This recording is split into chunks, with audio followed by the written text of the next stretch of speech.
अस्सलाम वालेकुम। मेरे अम्मी मुझे बचपन में कहा करते थे, इनफैक्ट वो अभी भी ऐसा कहते हैं कि जो पेट्स हम लोग पालते हैं जैसे कि कैट्स, बर्ड्स या फिश, ये बेचारे बेजुबान जानवर हम इंसानों पर आने वाली बलाओं को खुद पर ले लेते हैं। हालांकि पहले मुझे विश्वास नहीं होता था, लेकिन पिछले कुछ सालों से मुझे यकीन हो गया कि ऐसा होता है। और मुझे पूरा भरोसा है कि आप में से ऐसे बहुत सारे लोग होंगे जिनके पास इसी तरह के कुछ ना कुछ पेट्स होंगे और कहीं ना कहीं कभी ना कभी आपने ये महसूस ज़रूर किया होगा। अगर ऐसा है तो मुझे कमेंट सेक्शन में आप लोग ज़रूर बताना। खैर, आज जो हम लोग एक रियल किस्सा आपके लिए लेकर आए हैं, ये जिनके साथ हुआ है उनको एक ऐसी एंटिटी नज़र आती थी और उस एंटिटी ने ऐसा कुछ कर दिया जो वो आज तक भुला नहीं पाए। अब वो क्या है वो तो मैं आपको ज़रूर बताऊंगा, लेकिन उससे पहले अगर आप लोग मिस्टीरियस अरहान पर पहली बार आए हो तो प्लीज़ हमारे इस चैनल को सब्सक्राइब करें। किस्सा अच्छा लगता तो लाइक करें, अपने दोस्तों में ज़्यादा से ज़्यादा शेयर करें।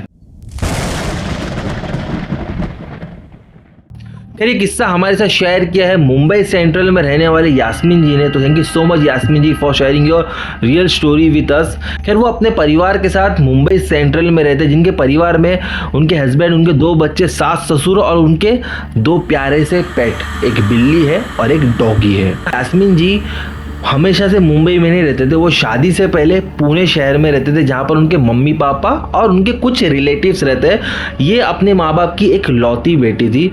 अब कुछ साल पहले यास्मीन जी के फादर की डेथ हो गई, तो उनकी मम्मी अब पुणे में अकेले ही रहते हैं। इनका खुद का घर नहीं है, ये लोग रेंट पर ही रहते हैं, लेकिन हर वेकेशंस में अपनी मम्मी से मिलने के लिए पुणे शहर जाती थी। इस साल भी उन्होंने ऐसे ही किया, अपने बच्चे और अपने 2 पेट्स को लेकर पूना शहर पे चले गए। अब यहाँ पर उनकी मम्मी जिस घर में रह रहे थे, उस घर को बस कुछ ही महीने पहले उन्होंने रेंट पे लिया था।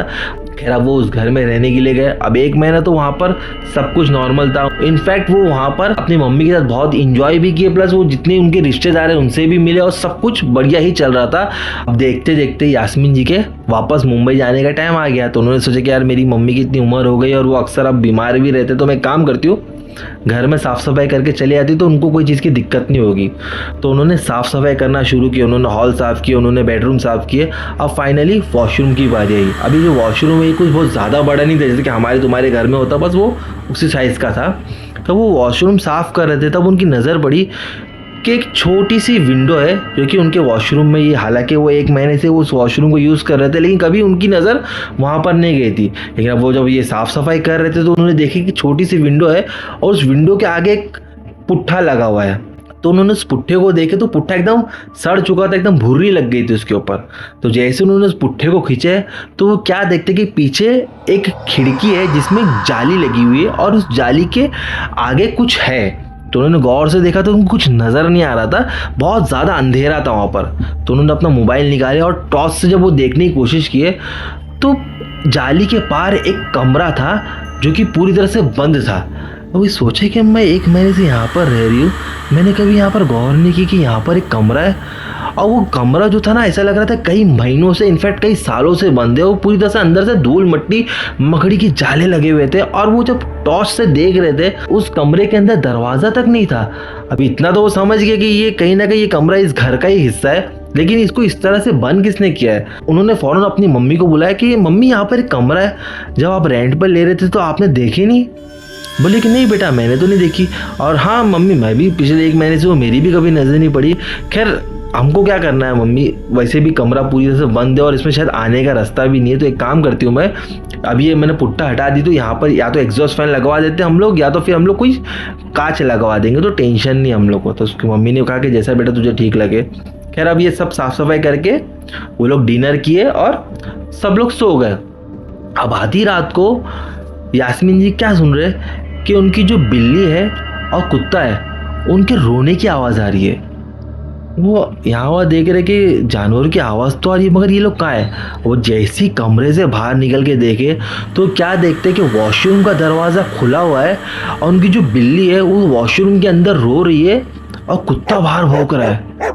अभी हैरान कि यार 1 महीने से मेरे पेट से ये लोग ने ऐसी हरकत तो नहीं की, ये आज ये लोग ऐसा क्यों कर रहे। तो जैसे ही अंदर वॉशरूम में जाके देखे तो जो बिल्ली थी वो उसी छोटी सी खिड़की की तरफ देख के रो रही थी और कुत्ता जोर जोर से भौंक रहा है। तो उन्होंने फ़ौरन अपने पेट्स को लिए और उनको ऐसा लगा हो सकता है कि किसी वजह से वो लोग इतना इस तरीके के बिहेव कर रहे हैं। हालांकि थोड़ा इनके माइंड में खटका, लेकिन उन्होंने इतना गौर नहीं किए। उन्होंने वॉशरूम की लाइट बंद की, दरवाज़ा बंद किया और वो आकर वापस लेट गए। अब करीब 3 सवा 3 बजे उनकी आँख खुली और इस बार उनको वॉशरूम जाना था। तो वॉशरूम गए और अंदर से कड़ी लगा के बैठ गए। अब बस थोड़ा ही देर हुआ था, वो क्या फील कर रहे कि उनको अजीब सी खुशबू आ रही है, जैसे कि किसी ने लोबान जलाया हो। यहाँ वहाँ देख रहे कि ये लोबान की खुशबू कहाँ से आ रही है। तब इनकी नज़र गई कि वो जो छोटी खिड़की थी, उस खिड़की में से अब धुआं निकल रहा है और वो धुआं इतना ज़्यादा निकल रहा है कि वो होते होते इनके कमरे में भर गया। उन्होंने फ़ौरन सोचे कि ये कहाँ से धुआं आ रहा है, तो उन्होंने उस खिड़की के अंदर झाँक के देखे तो उनको कुछ नज़र नहीं आ रहा था, बट वो कमरे के अंदर पूरा धुआं था। अब एक सेकंड के लिए इनके पूरे रुआंटे खड़े हो गए, क्योंकि ऐसा अगर किसी के भी साथ हो तो किसी को भी डर लगेगा। तो वो पूरा पसीने में एकदम तरबदर हो गए। अब वो सोचे कि काम करती हूँ, मैं बाहर निकलती हूँ पहले वॉशरूम से। अब वो जैसे ही वॉशरूम का दरवाज़ा खोलने जा रहे तो बाहर से मानो किसी ने कड़ी लगा दिया हो। अब वो पूरा दरवाज़ा हिला रहे, मगर कोई कड़ी खोलने का नाम नहीं ले रहा। वो ज़ोर से अपने बच्चों का नाम ले रहे, वो अपनी मम्मी को बुला रहे, मगर कोई आ ही नहीं रहा है। कुछ 3:15 साढ़े 3 बजे वो वॉशरूम में गए थे और वो वॉशरूम के अंदर ही बंद हो गए। वो जो खुशबू है वो खुशबू बढ़ते जा रही है और वो उस खिड़की में से धुआं आते जा रहा है। अब इनकी बेचैनी बढ़ते जा रही है, दरवाज़ा हिला रहे मगर कोई खोल नहीं रहा है, चिल्ला रहे, पैनिक कर रहे, मगर कुछ समझ में नहीं आ रहा। और इन्होंने मोबाइल भी लेके नहीं गए थे कि किसी को कॉल लगाए। अब वो क्या करे, कोने में दबक के बैठ गए। वो सोचे कि क्या करूं, मतलब वो दुआएं पढ़ने लगे। मतलब वो एकदम अजीब सा उनको महसूस होने लगा, जैसे कि आज से पहले उन्होंने वो सारी चीज़ कभी महसूस ही नहीं किए थे, बस ऐसे कुछ हो रहा था। अब देखते देखते फजर का टाइम हो गया, कुछ 5:30 पौने 6 बजे होंगे और कट करके आवाज़ आई जैसे कि किसी ने कड़ी खोला हो। और जब इन्होंने दरवाजे से बाहर निकल के देखे तो सबसे ज़्यादा शॉकिंग बात ये थी कि उस दरवाजे में बाहर की कुंडी थी ही नहीं। देख के एकदम हैरान और एकदम पसीने में तरबदर वो फ़ौरन गए और लेट गए। और वो सोचे कि अपनी मम्मी को बताएंगे तो मम्मी को डर लगेगा। अब उन्होंने सोने की कोशिश कर रहे, लेकिन उनको नींद भी नहीं आ रही है। अगले दिन वो क्या देख रहे कि उनके जो पेट्स है उनकी तबीयत थोड़ी डाउन लग रही है। मतलब ऐसा सुस्त तो कभी उनके पेट्स थे ही नहीं। सोचे कि काम करती हूँ, मैं इन दोनों को डॉक्टर के पास लेके जाती हूँ। लेकिन फिर उनके मन में ख्याल है कि अभी 2-4 दिन की तो बात है, मैं वापस मुंबई तो जाने वाली हूँ, तो अपने फैमिली डॉक्टर को मैं इनको दिखा दूंगी। तो खैर उन्होंने उस चीज़ को टाले। अब वो दिन गुजरा और वापस से शाम आ गई। अब ये लोग खाना ना खा के सो गए। अब वही 3:15 साढ़े 3 बजे इनको ना खुशबू आने लगी, वही लोबान की खुशबू। तो यहाँ वहाँ देख रहे इनके बच्चे सोए, इनकी मम्मी सोई है और इनके जो पेट्स है वो भी आज इनके कमरे में सोए हैं।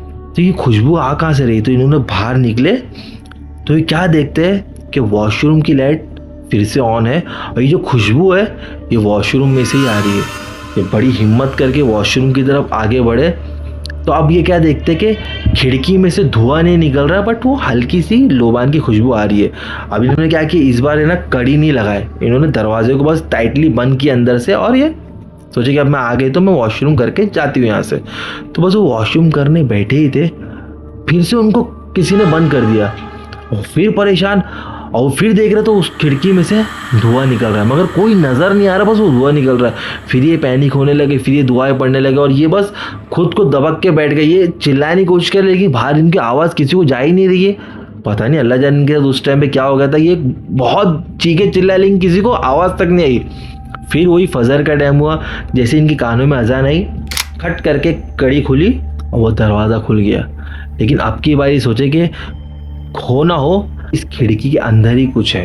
अभी सुबह का टाइम हो गया तो इन्होंने बहुत हिम्मत करके उस खिड़की में झाँकेंगे। सोचे कि मैं इस खिड़की में देखती हूँ कि आखिर इस खिड़की में है क्या। तो जब उन्होंने गौर से झाँके तो क्या देखते हैं कि उस कमरे में एक औरत ऊपर उल्टी लटकी हुई है। उसकी आंखें पूरी सफ़ेद है, उसके बड़े बड़े बाल थे और उसके हाथ और पैर से ना खून टपक रहा था। इतना खून टपक रहा था कि उस पूरे कमरे में भर गया था। वो इतना डर गए और उनका दिल ऊपर नीचे हो गया। वो फ़ौरन कांपते हुए उस वॉशरूम से बाहर निकले। वो सोचे कि मैं अपनी मम्मी को, अपने बच्चों को बताऊंगी, लेकिन वो सोचे कि डर जाएंगे, तो उन्होंने किसको बताया नहीं।